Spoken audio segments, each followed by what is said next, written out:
আসসালামু আলাইকুম প্রিয় ফুটবল ফ্যান্স, আশা করি সবাই ভালো আছেন। ব্রাজিলের কোচ কার্লো আনচেলত্তির গেম প্ল্যান এবং ট্যাকটিসে বলতে গেলে বদলে গেছে ব্রাজিল। এই ব্রাজিল ভয়ঙ্কর। ব্রাজিলের ট্যাকটিস এবং গেম প্ল্যান নিয়ে আলোচনা করব। কার্লো আনচেলত্তির অধীনে ব্রাজিলের খেলার ধরন এখন স্পষ্ট পরিবর্তন দেখা যাচ্ছে। দলটির ধীরে ধীরে 4-4-2 ডায়মন্ড ফরমেশনে স্থির হচ্ছে এবং বিশ্বকাপের বাকি পথ সম্ভবত এই ছকেই খেলবে সেলেসাউরা। সবচেয়ে বড় পরিবর্তন এসেছে ব্রাজিলের আক্রমণ ভাগে, বিশেষ করে ভিনিসিয়াসকে ঘিরে।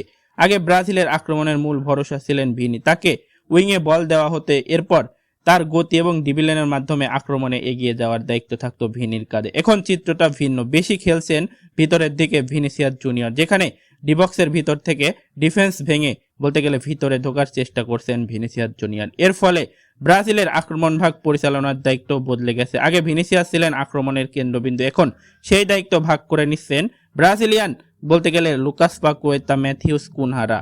তারা মাঝমাঠ থেকে খেলার ছন্দ তৈরি করে দিচ্ছেন এবং সুযোগ তৈরি করে দিচ্ছেন ভিনির জন্য। অর্থাৎ ব্রাজিলের এখন আগের তুলনায় উইং নির্ভরতা কমিয়ে কেন্দ্রিক অঞ্চল দিয়ে বেশি আক্রমণ চলছে, অর্থাৎ 3-4 জন মিলে আক্রমণ তৈরি করার চেষ্টা করছেন। এই পরিবর্তনের পিছনে কয়েকটি কারণ থাকতে পারে। প্রথমত, ভিনিসিয়াসের উইঙ্গে স্বাধীনতাভাবে খেলতে দিলে ম্যাচে তিনি স্বভাবগতভাবে একের পর এক পরিস্থিতি তৈরি করতেন ড্রিবলিং বা বলতে গেলে পাল্টা আক্রমণ করে। তারপর খেলার দ্বিতীয়ত, কার্লো আনচেলত্তি এমন একটি কাঠামো তৈরি করতে চাইছেন যেখানে নেইমারকে ভবিষ্যতে নাম্বার 9 হিসেবে ব্যবহার করা যাবে। বিশেষ করে পিছিয়ে পড়া ম্যাচগুলো নেইমারের সৃজনশীলতা কাজে লাগানোর পরিকল্পনা করছেন ব্রাজিলিয়ান কোচ কার্লো আনচেলত্তি। এর বাইরে মাঝমাঠেও দায়িত্বের পূর্ণ বিশ্বাস দেখা যাচ্ছে।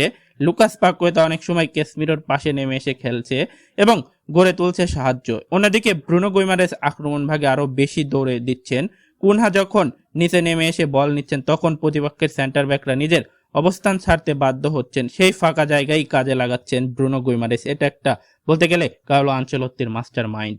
তবে এই নতুন কৌশল পুরোপুরি হতে এখনো সময় লাগবে, কারণ খেলোয়াড়দের মধ্যে এখনো বোঝাপড়া বা সমন্বয় শতভাগ নিখুঁত নয়। রক্ষণভাগে ব্রাজিল 4-4-2 আকারে নেমে আসে। রায়ান ডাং উইংয়ে এবং পাকুয়েতা বাম উইংয়ে নেমে রক্ষণে সহায়তা করেন। এ সময় ভিনিসিয়াস এবং কুনহা সামনে রাখা হয় যাতে বল ফিরে পেলেই দ্রুত পাল্টা আক্রমণে পাওয়া যায়। সব মিলিয়ে কার্লো আনচেলত্তি এমন একটি সেটআপ তৈরি করতে চলছেন বা তৈরি করছেন একাধিক শক্তিকে পরিণত করে একসাথে কাজে লাগাতে পারে। এই ব্রাজিল এখন বলতে গেলে অন্যের সম্ভাবনা দেখছে। এই ব্রাজিল অনেক ভয়ঙ্কর। আপনাদের কি মনে হয় এই ব্রাজিল কত দূর যাবে তা অবশ্যই কমেন্ট করে জানিয়ে দিন। ধন্যবাদ সবাইকে।